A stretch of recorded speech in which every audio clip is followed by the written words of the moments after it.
देवताओं में भी देवता जगत के पति शंकर भगवान प्रभास क्षेत्र में स्थित ब्रह्मा जी की प्रिया जो सावित्री देवी है, उनका चरित्र आप मुझसे कहिए, जिससे उनके व्रत का महात्म्य हो और उनके संबंध में इतिहास हो, एवं जो स्त्रियां प्रतिव्रत को देने वाला, सौभाग्यदायक और महान हृदय को करने वाला हो।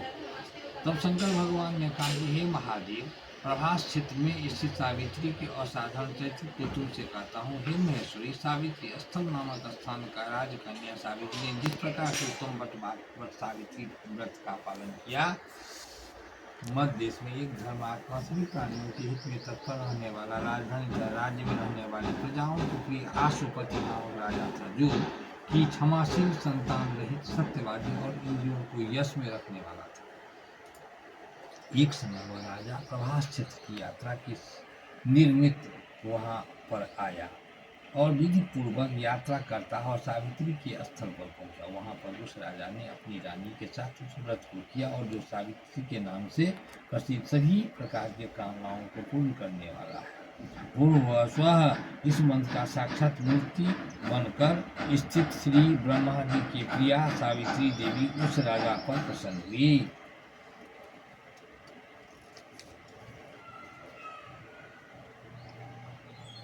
कमंडलों को धारण करने वाली वह सावित्री देवी दर्शन देने के बाद पुनः अदृश्य हो गई और बहुत दिनों के बाद उसी राजा की यहाँ देवी समान रूप वाली कन्या के रूप में उत्पन्न हुई। सावित्री की प्रसन्नता से प्राप्त और सावित्री की पूजा करने के बाद भी अतः राजा ने ब्राह्मणों की आज्ञा से उनकी कन्या का नाम भी सावित्री ही रखा। वह राजकन्या सावित्री साक्षात शरीर धारण करी हुई लक्ष्मी के समीप शोभित होती हुई बढ़ने लगी और धीरे धीरे सुकुमार अंग वाली वह यौवनवती हुई, जिसके मध्य भाग सुंदर और नितंब भाग विस्तृत थे और जो सुवर्ण की प्रतिमा के समान दिखाई पड़ती थी। लोग इसे देखकर यही समझते कि यह कोई देव कन्या है। कमल के समान विशाल नेत्रों वाली एवं तेज अग्नि और समान प्रज्वलित होती हुई वह सावित्री महर्षि भृगु द्वारा कहे गए सावित्री व्रत को करने लगी, जिसके आरंभ में सुंदर वर्ण वाली उसे उपवास करके सिर से स्नान की हुई सावित्री देवता की प्रतिमा के पास जाकर अग्नि में हवन करके ब्राह्मणों से स्वस्ति वाचन कराया और उन ब्राह्मणों से अवशिष्ट पुष्पांजलि ग्रहण करके सखियों से घिरी हुई लक्ष्मा देवी के समान सुंदर रूप से सुशोभित हुई वारारोह वह राजकन्या समीप में जाकर पिता के चरणों में प्रणाम कर प्रथम प्राप्त पुष्पांजलि को निवेदित कर हाथ जोड़कर राजा के पार्श्व में स्थित हुई। युवावस्था में प्राप्त हुई देखकर राजा ने उसके विषय में मंत्रियों की सलाह लेकर राजकन्या से कहने लगा, हे पुत्री, तुम्हें युग बल को देने का समय आ गया। मुझसे कोई तुम्हें मांगने के लिए भी नहीं आता है। मैं युक्त विचार करके तुम्हारी आत्मा का जो की हो वह पा रहा हूँ। सो हे पुत्री, देवताओं के निकट में जिस तरह निंदनीय न हो वैसा तुम करो। मैं धर्मशास्त्रों में पढ़ा सुना भी हूँ कि यही पिता का गृह में रहती हुई विवाह के पहले ही कन्या को राजधर्म से युक्त हो जाता है, शूद्रा के समान समझी जाती है, उसके पिता के ब्रह्म हत्या के समान प्राप्त होता है। इसलिए हे पुत्री, मैं तुमको भेज रहा हूँ कि तुम स्वयं अपने युग बल ढूंढो। वृद्ध मंत्री शीघ्र आओ, मेरी बात को मानो। इसके बाद जैसा कहती है वैसा ही होगा। ऐसा यह कहकर सावित्री ने घर के निकट ऋषियों से रंग तपोवन की ओर चल पड़ा और वहां पहुंचकर माननीय वृद्ध जनों को प्रणाम कर सभी तीर्थों में आश्रम में जाकर पुनः मंत्रियों के साथ सावित्री ने अपने गृह आ गई और वहां पिता के साथ समस्त पवित्र देवर से नारद को बैठे हुए देखा। आसन पर बैठे हुए नारद जी से प्रणाम कर मुस्कुराती हुई जिस कार्य के लिए बन गई थी सारी कथा उनसे कहने लगी। सावित्री बोली, हे देवर्षि नारद जी, सालु देश के धर्मात्मा धूमसेन नाम से विख्यात क्षत्रिय राजा है जो देववश अंधे हो गए हैं। उस समय उनको छोटा सा एक बालक और उसकी माँ थी। ऐसे समय में अवसर पाकर उनका पूर्व वैरो रुक्मी नाम का एक सामंत राजा उनके राज्य छीन लिया। अतः वह आज धूम्रसेन छोटे बच्चों के साथ लिए हुए अपनी स्त्री के साथ जंगल की ओर चल दिए। उनका वह पुत्र वन में ही बड़ा होकर परम धार्मिक सत्य बोलने वाला हुआ तो उनके अनुरूप पति समझकर मैंने उसे मन में धारण कर लिया है। यह सुनकर नारद जी ने कहा, हे राजन, सावित्री ने यह बड़ा कष्टप्रद कार्य कर डाला है। बाल बुद्धि होने के इसके केवल गुणवान समझकर सत्यवान को वर्ण कर दिया। इस उसका पिता सत्य बोलता है, माता सत्य बोलती है और वह स्वयं भी सत्य बोलता है। इसी में कोई मुनियों में सत्यवान रखा गया है। उसको नित्य अश्वप्रिय है और वह मिट्टी के घोड़े बनाया करता है। चित्र में भी घोड़ों की होता है, इसे चित्राश्व भी कहते हैं। सत्यवान दान और गुण के ग्रंथ के शिष्य के समान ब्राह्मणों का रक्षा करने वाला और सत्यवादी और अवसीदर शिवी के समान है। ययाति के समान उदार, चंद्रमा के समान देखने में प्रिय लगने वाला, रूप में दूसरे अश्विनी कुमार के समान और धूतसेन के समान बलवान है। किंतु उसके केवल एक दोष है, दूसरा कोई नहीं कि सत्यवान आज से ठीक 1 वर्ष पर क्षीण आयु हो जाने से देह त्याग कर देगा। इस प्रकार नारद जी की बात सुनकर कालिकंदा सावित्री ने राजा से कहा, राजा लोग किसी से एक बार कोई बात कहते हैं, ब्रह्मवेता एक ही बार कहते हैं और एक ही बार करने दी जाती है। ये तीनों कर्म एक ही बार किए जाते हैं। आरंभ में दीर्घायु हो अथवा अल्पायु, गुणवान अथवा निर्बुद्ध वर को एक बार वर्ण कर दिया, अब दूसरे वर को वर्ण नहीं करना। पहले मन में निश्चय कर बाद में उसे वाणी द्वारा व्यक्त किया जाता है, पुनः उसके बाद कर्म द्वारा किया जाता है। इसके प्रत्येक कार्य में मन को प्रमाण माना जाता है, अर्थात मन के विरुद्ध कार्य नहीं किया जाता है। ऐसा कहकर नारद जी आकाश मार्ग में स्वर्ग लोक चले गए।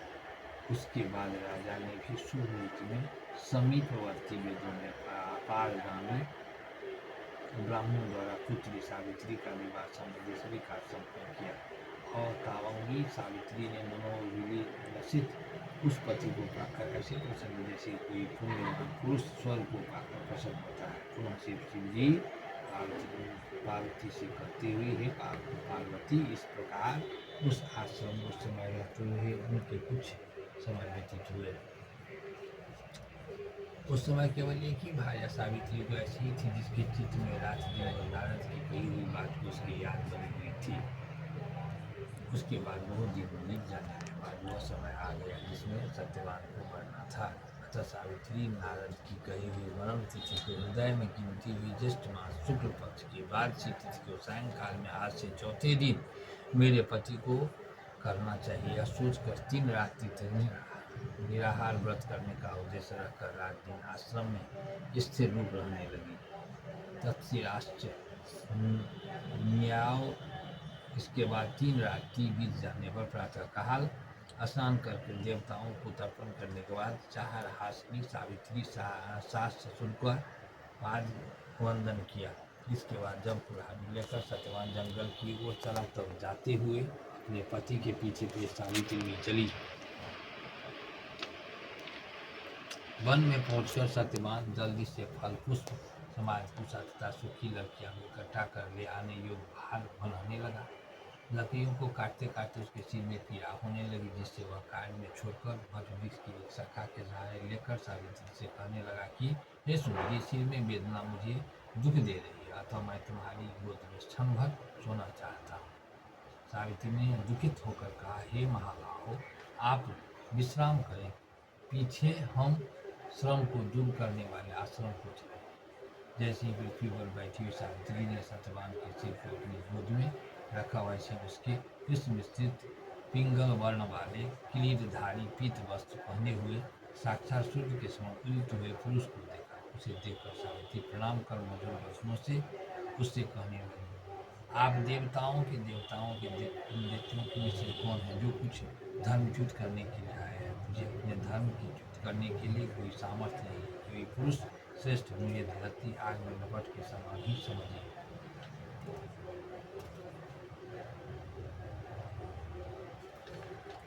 भगवान यमराज ने कहा, मैं सब प्राणियों के लिए भयंकर और कर्मानुसार उसका उचित दंड देने वाला यम जो हो पतिव्रता सावित्री समेत के बड़े पड़े हुए तुम्हारे इसी पति की आयु समाप्त हो जाने से यमदूत पकड़कर नहीं ले जा सकेंगे, इसलिए मैं स्वयं आया हूँ।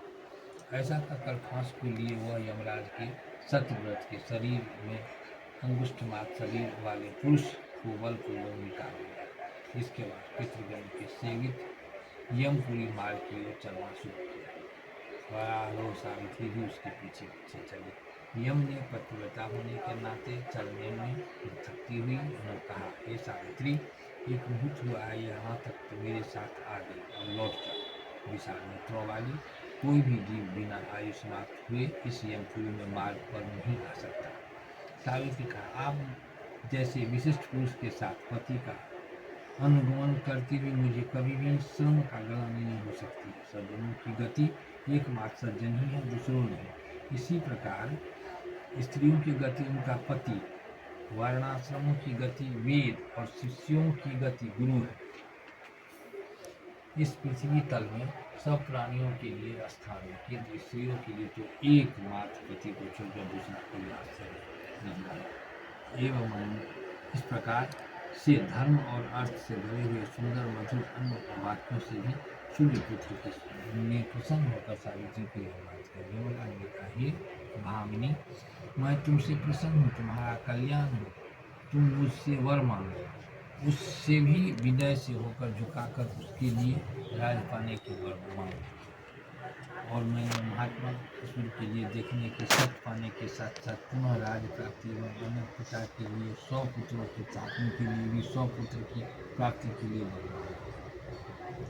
तथा पति के लिए पुनर्जीवन दान एवं निरंतर धर्म की सिद्धि प्राप्त करने का वरदान मांगा। इस प्रकार वर मांगने पर धर्मराज ने भी उसे अभिष्ट वर प्रदान कर वापस किया। इसके बाद सावित्री पति का जीवन दान कर प्रसन्न चित्त होती हुई अपने पति के साथ शांति से अपने आश्रम में चले गए।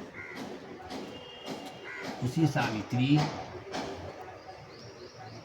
ने ज्येष्ठ की पूर्णिमा के दिन सावित्री व्रत किया था, जिसके प्रभाव से राजा को पुनः नेत्र प्राप्ति हुई। उसके बाद उन्हें निष्कटक अपने देश का राज भी प्राप्त हुआ और सावित्री के पिता को भी पुत्र तथा सावित्री को भी पुत्र प्राप्त हुए। इस प्रकार सावित्री व्रत के संपूर्ण महात्मा को मैंने आपसे कह दिया है। देवी ने कहा, हे देव, सावित्री द्वारा किया हुआ वह महान व्रत किस प्रकार का है, उसे दृष्ट मात्र उसका विधान कैसे किया जाता है। हे प्रभु, उस व्रत के देवता कौन है, कौन कौन से मंत्र है, कहाँ पर फल है, जो हे महेश इस सनातन धर्म को विस्तार पूर्वक आप मुझसे करें। ईश्वर जी ने कहा कि हे देवेश देवी, सावित्री व्रत को आदर पूर्वक सुनो। हे महेश्वरी, उस सती ने जिस प्रकार से इस व्रत को किया उसे मैं कर रहा हूँ। हे भामिनी, जिस शुक्ल की त्रयोदशी तिथि के दिन प्रातः दंत धावन के चुकने के बाद 3 रात्रि तक उपवास करने का नियम करें।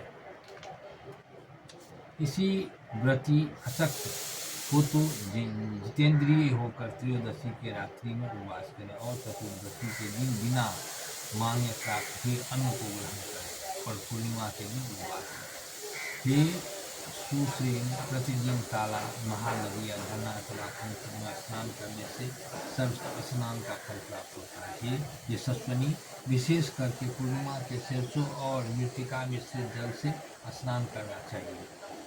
एक प्रस्थ अटने लायक पात्र में बालू भरकर अथवा यवसाल, धान्य, तिल आदि भरे 2 वस्तुओं को टुकड़े को विशिष्ट बांस की डलिया में उस अमीरों को सुशोभित सुवर्ण और मिट्टी तथा काष्ठ की बनी हुई सावित्री की प्रतिमा को रखकर उसमें सावित्री के लिए 2 रक्त वस्त्र देवें और ब्रह्मा की प्रतिमा के लिए श्वेत वस्त्र देवें। इस प्रकार ब्रह्मा द्वारा सावित्री का यथाशक्ति गंध, पुष्प, धूप, दीप में आदि से पूजन करें। पूर्ण तैयार हुई तरोई, कोयरी, ककड़ी, नारियल, खजूर, कैथ, अनार, जामुन, जिमरी, नींबू, नारंगी, अखरोट, कटहल, जीरा, काली मिर्च, टुकड़े गुड़, सेंधा नमक एवं अंकुरित सप्त धन्य को बांस की बनी हुई डलिया में रखकर रेशमी वस्त्र से स्थित कर कुमकुम केसर से रंग। इस प्रकार ब्रह्मा जी की प्रिया सावित्री की स्थापना होती है। ब्रह्मा के साथ और सावित्री प्रतिमा का मंत्र के साथ पूजन करें। इतर पुराणों में यह मंत्र कहा गया है, जिसमें पूर्व ओंकार यह वर्ण है। ऐसी वाणी और पुस्तक को धारण कर वेदों में जन्मी देवी मैं तुम्हें प्रणाम करती हूँ, मुझे विधवा न होने का वरदान दो। इस प्रकार विधिवत पूजन करके वह पर स्त्री जागरण की विधि करावे। गाने बजाने के साथ नर नारी वृंद मिलकर नृत्य शास्त्र में विशारद के साथ नीचे और हंसी खुशी के साथ रात्रि व्यतीत करें। और सावित्री की कथा अच्छे ब्राह्मणों द्वारा गीत भाव तथा रस के साथ प्रभात होने पर तक कहलावे। इस प्रकार से सावित्री का ब्रह्मा के पास विवाह विधि संपन्न कर 7 द्विज दंपतियों को श्वेत वस्त्र पहनाकर सभी सामग्रियों से युक्त गृह दान देना चाहिए और वेद के त्राता ब्राह्मण को सावित्री का प्रतिमा देवे। इसके बाद सावित्री कल्प जानने वाले, सावित्री कथा के वाचक, ज्योतिषी, वृत्ति वाले, दृढ़ अग्निहोत्र और कम करने वाले ब्राह्मण को इस प्रकार विधि पूर्वक सावित्री प्रतिमा का दान दे। उसी प्रतिमा के रात्रि में वट के नीचे 14 द्विज दंपतियों को निमंत्रित करें। उसके बाद प्रभात समय में उस आकार उपस्थित होने पर भक्ष्य भोजन आदि सामग्री सावित्री स्थल ले आवे। बुद्धिमान जन पवित्रता के साथ पाक बनाकर अपनी यत्नपूर्वक रक्षा करके गृहिणी युक्त निमंत्रित ब्राह्मणों को बुलाकर उस सावित्री का पूजन स्थल में उनका पैर धोकर उन सबों को बैठा। हे देवी, सावित्री के समक्ष उन द्विज संपत्तियों को भोजन कराना। इस संसार में उन सबों को भोजन कराना मानो मुझे भोजन कराना हो जाता है, इसमें कोई संदेह नहीं। जो दूसरों बार सावित्री को समक्ष द्विज दंपतियों को भोजन कराता है वह मानो कल भगवान को भोजन कराता है। उसमें प्रसन्न होकर वर देने वाले भगवान विष्णु उसे अभिष्ट वर देते हैं। तीसरी बार भोजन कराने वाला सावित्री के सिद्ध ब्रह्मा जी का भोजन कराना हो जाता है। वहाँ एक एक बार भोजन कराना कोटि बार भोजन कराने के समान हो जाता है। हे महादेव, सावित्री के पूजन स्थल वट के नीचे 18 प्रकार के खटरस भोजन बनाकर देव के समग्र द्विज संपत्तियों को खिलाने से उनके कुल में कोई स्त्री न विधवा, न बंधिया, न अभागिनी, न कानिया, न मातृ पैदा करने वाली अथवा न अपने पति को अप्रिय लगने वाली होती है। और असत्य और आदि नारियों के प्रति दोष कभी कुल की स्त्रियों नहीं होता। इसीलिए हे देवी, विशेष यत्न के साथ सावित्री देवी के आगे पूर्णता से रस से रहित ही भोजन देना चाहिए। उस समय स्त्रियों को अम्ल और क्षार पदार्थ युक्त भोजन कभी नहीं करना चाहिए, बल्कि 5 प्रकार के मधुर, हृदय और प्रिय लगने वाला सुंदर रीति के पका हुए अन्न का भी भोजन करना चाहिए। घृत से पूर्ण और अधिक दूध से परे हुए पिए बनावे और उसमें पुए जैसे ऐसे बनाए जो वृत्ति के रूप में शोक करने की अशोक वार्तिका नाम से प्रसिद्ध हो। तीसरे पुए खजूर के बने हुए होने चाहिए। चौथे गुड़ और घृत से युक्त सुंदर गुड़ होने चाहिए। जो स्त्री इन सबों को दान करती है स्वयं खाती है और पुरुषों के लिए आदानकारी और स्त्रियों के लिए अत्यंत धन धान्य और भूत कुटुंब वाली होती है। पुआ के दान से उसके कुल में ज्वार, संताप और किस प्रकार की बीमारी दुख नहीं होता है। अशोक वर्ती के दान से 11 पीढ़ी तक उसका भूमि में लड़कों का अनगिनत दास दासियों का भरा रहता है। जो स्त्रियाँ कुड़ियों को देती है उसके कुल बहुओं के साथ साथ लड़कियों को पुत्री होती है। शिखारणी का दान करने वाली युवतियों को उस फल की प्राप्त होती है जिसमें कोई संदेह नहीं। मोदकों लड्डू के दान से उसका संपूर्ण कुल सब प्रकार के सिद्धियों से भरा पूरा रहता है, ऐसा पितामह का वचन है। हे देवी, 8 वर्ष में गौरी को भोजन कराने की यह विशिष्ट फल होता है और जन्म जन्म से सौभाग्यवाली, पुत्रिणी, पतिव्रता, धन की प्राप्ति और सुशोभित सहस्त्रों को भोजन करने वाले होती है। मुख्य पान जो हृदय को प्रिय लगने वाले और मधुर हो, जैसे दक्षा पान, गुड़ से युक्त इमली का पान, खार से बने हुए मीठे शरबत, इसके अतिरिक्त अन्य जो भी युग बने सुगंधित पान हो उसे उन द्विज दंपतियों को देना चाहिए। विधि पूर्वक पूजन करके उन द्विज दंपतियों को वस्त्रादि, धोती, साड़ी आदि पहनाकर कुकुम आदि का सुगंधित वस्त्रों से लेप शरीर में लगाकर फूल माला से अलंकृत कर धन धूप और पूजन कर अंत में नारियल देना चाहिए। और उन द्विज दंपतियों को आंखों में अंजन और मस्तक में सिंदूर लगाकर मनोहर सुवासित और कोमल सुपारियों के पास में रखकर उनके हाथ में देने के लिए बाद प्रणाम कर उनका विसर्जन कर दिया। अंत में यह इस कृत और निवृत्त होकर बंधु एवं बालकों के साथ स्वयं भोजन करें। यदि पूजन स्थल में भोजन न करें कर सके तो घर जाकर भोजन करना चाहिए, जिससे देवी प्रसन्न हो। इस प्रकार से अपने घर आकर पिंडदान पूर्वक पितरों का स्वविधि श्राद्ध करना चाहिए। ऐसा करने से उनके प्रतिदिन ब्रह्मा के एक दिन तक संतुष्ट बने रहते हैं। 30 से 8 गुना पुण्य अपने घर के दान देने से होता है, क्योंकि द्विजातियों द्वारा किए हुए श्राद्ध को नीच जन नहीं देख पाते। अतः एकांत गृह में गुप्त रूप से पितरों श्राद्ध करना उचित होता है। नीच के देखने के मात्र ही वह श्राद्धात हो जाने से पितरों को नहीं प्राप्त हो पाता है।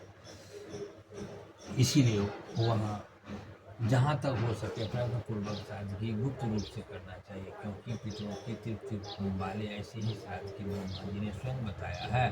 पूर्वोक्त गौरी का भोजन कराना चाहिए भी जो क्रियाएं हैं वे उत्सर्ग कहलाती है और मनुष्यों की कृत प्रदान करने वाली होने से राजसी कही जाती है।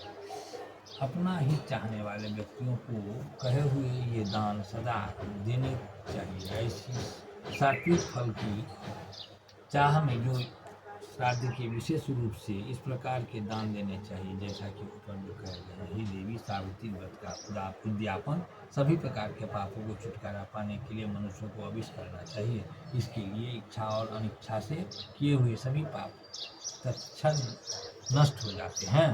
जो लोग इस प्रकार के सावित्री यात्रा करते हैं उनको इस लोक में स्वाभाविक धन, सुंदर स्त्रियां विधि रूप से प्राप्त होती है। इसी